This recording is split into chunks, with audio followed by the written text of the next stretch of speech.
A judge set a $2 million bond for a man accused of raping his 14-year-old adoptive daughter.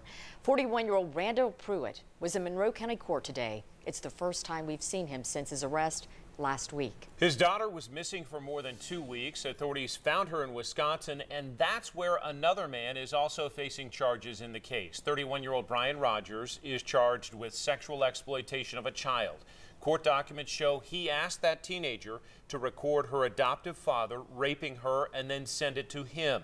The documents also show that Wisconsin man talked to the girl online through several platforms, including one called Roblox. Here to explain what that is 10 News reporter Stephanie Haynes. Stephanie. Robin and John, Roblox is an online gaming platform for kids that, according to its website, has millions of users worldwide. And like any technology, it has raised some concerns about safety.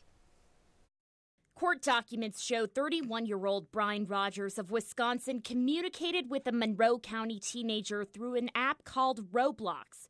And we wanted to learn more about it. So we took our questions to tech expert Luke Wood. Roblox itself is not a game. Roblox is a platform. It's targeted towards children to early teens. It enables them to create their own games. Thousands of games that any user can play. It can be accessed on your phone, your tablet, and your computer. And according to its website, Roblox has millions and millions of users worldwide.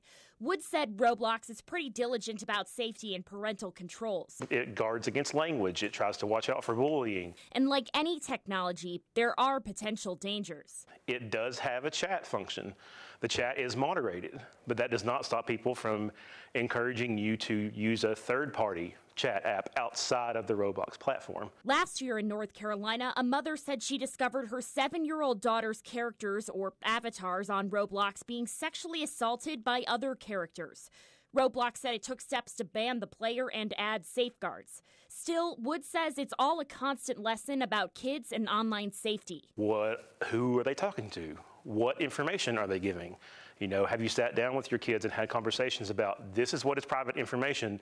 No one that you're talking to on this platform should be asking you for this. We reached out to Roblox. It says it has a team of more than 700 moderators to review content around the clock. And on its website, it does have a list of ways you can make sure your child is safely using the platform. We'll have a link on our website, WBIR.com. Robin and John. Stephanie Haynes on the story. Now, that Wisconsin man is due in court later this week. He faces a detention hearing Thursday in U.S. District Court in Madison. A judge will decide if he will be allowed bond. And you can read more about the case and the evidence against both men outlined in court documents at WBIR.com. More schools are closed for the